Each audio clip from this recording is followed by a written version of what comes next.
مفاجأة بيحققها الاقتصاد المصري اللي بينمو بأسرع وتيرة ليه من 3 سنين ونص تقريبا، رغم الانهيار اللي بيحصل في دخل قناة السويس والتوترات اللي ضربت الشرق الأوسط. وكلمة السر هنا هي الصناعة، ازاي الصناعة نمت في مصر وازاي ده زود واردات مصر، وهل الميزان التجاري لمصر بدأ يتعدل؟ وليه صندوق النقد الدولي قرر يأجل صرف دفعة مالية لمصر؟ وليه طلب مننا نقلل ملكية الدولة؟ أسئلة مهمة جدا هنجاوبها سوا النهاردة. أنا محمود طولان وتعالى نشوف الرابط.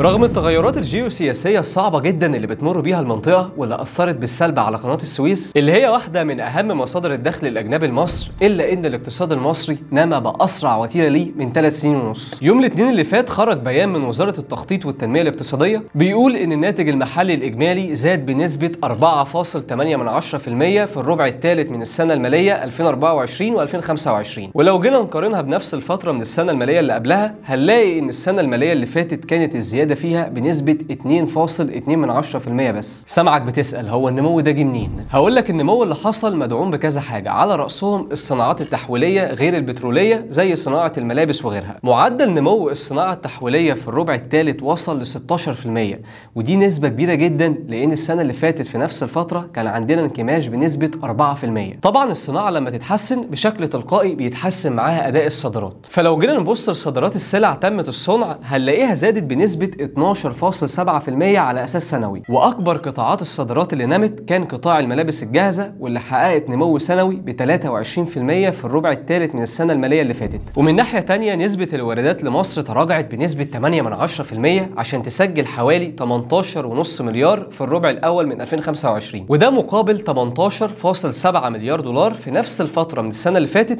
وده معناه إن في تحسن بسيط في الميزان التجاري. ولو جينا نبص لأكتر الدول اللي استوردت من مصر في الربع الأول من 2025 هنلاقي إن الإمارات في المقدمة ب 2.6 مليار دولار، وأغلب المنتجات المصرية اللي استوردتها كانت أجهزة تلفزيونية وذهب. كمان عندك مجموعة التعاون الاقتصادي لدول آسيا والمحيط الهادي إيبك واللي بتضم أمريكا والصين واليابان. المجموعة دي حققت نمو في وارداتها من مصر بنسبة 12% عشان توصل إجمالي الواردات ل 1.3 مليار دولار. كمان في دول زي السعودية وإيطاليا استوردوا سلع متنوعة من مصر زي الملابس والكيماويات واليوريا والألمونيوم وحاجات تانية كتير. النمو الصناعي في مصر مش بس زود الصادرات، ده زود كمان الاستثمارات الخارجية في مصر. CNBC بتقول إن الزخم الصناعي في مصر جذب استثمارات أكتر للدولة في مناطق زي المنطقة الاقتصادية لقناة السويس و6 أكتوبر. عندك في شركات صينية ضخت عشرات المليارات في قطاعات زي السيارات والإلكترونيات، وعندك شركات تركية فتحت خطوط إنتاج جديدة. وبتقول CNBC إن في مصانع ألمانية هتبدأ أول عملياتها الإنتاجية في أفريقيا انطلاقا من مصر. عندنا من كام يوم مثلا دكتور مصطفى مدبولي رئيس الوزراء المصري افتتح أول مصنع في مصر وأفريقيا لشركة بوش الألمانية،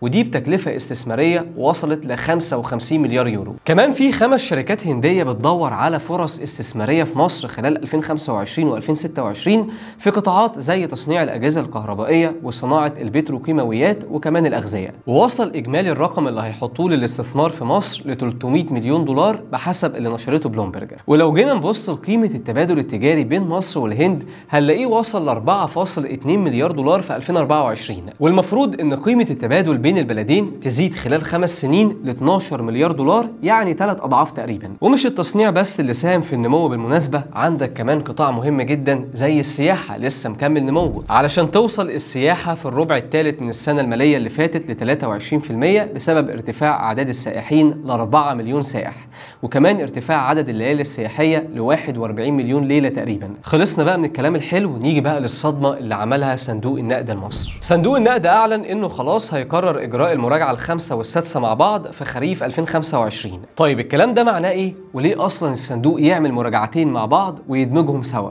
قبل ما أجاوبك تعالى الأول أفكرك إحنا في مصر علاقتنا عاملة إزاي بصندوق النقد الدولي وإيه الوضع حاليا. بص يا سيدي، مصر قدمت على قرض من صندوق النقد الدولي في ديسمبر 2022 بقيمة 3 مليار دولار، وبعد كده تم تم رفع قيمة الشريحة ل 8 مليار دولار في 2023. الشرائح دي المفروض تحت بند ال EF أو تسهيل الصندوق الموسع، ودي شرائح مصر بتستلمها على مدار 6 شهور، يعني كل ما يعدي 6 شهور الصندوق بيجي يعمل مراجعة ويسلمنا الشريحة، لكن ده ما حصلش زي ما كان متوقع ومفروض يحصل. لغاية اللحظة دي مصر استلمت 4 شرائح. أول شريحة كانت في ديسمبر 2022 وكانت 347 مليون دولار. بعدها مصر قعدت سنة 2023 كاملة من غير ما تستلم أي شريحة، وبعدين استلمت في 2024 شريحتين، الأولى في إبريل 2024 بقيمة 820 مليون دولار، والثانية في أغسطس بقيمة 820 مليون دولار، وآخر شريحة اللي استلمناها السنة دي في إبريل 2025 وكانت 1.2 مليار دولار. وبكده مصر تكون استلمت 4 شرائح كاملة بقيمة 3.1 مليار دولار،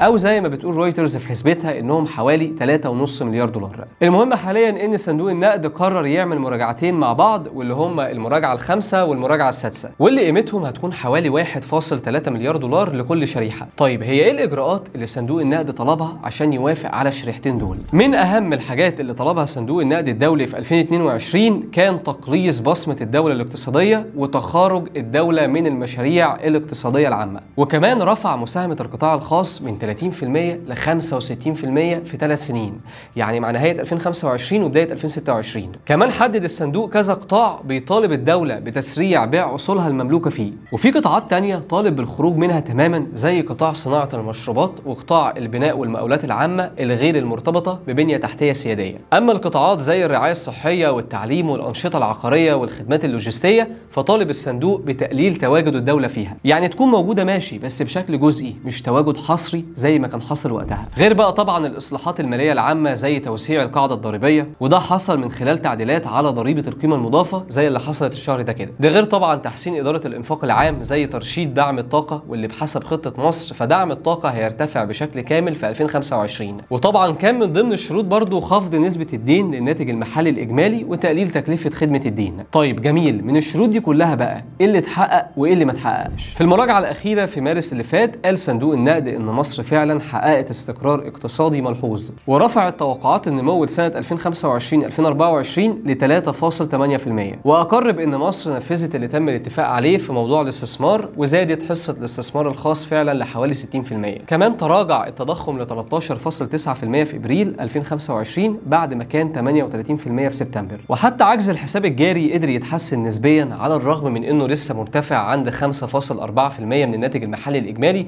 واللي المفروض النسبه الصحيه تكون ما بين 2 ل 3%. لكن ومع ذلك في حاجات الصندوق طلبها وقال انها لسه ما اتحققتش لغايه دلوقتي. فبحسب مصادر رويترز مصر ما قدرتش تحقق نص الاصلاحات الهيكليه المطلوبه منها في المراجعتين اللي فاتوا. فهل مصر هتستجيب لطلبات الصندوق وتقلل ملكيه الدوله داخل الاقتصاد العام، ولا ممكن نشوف مصر بتوقف التعامل مع صندوق النقد؟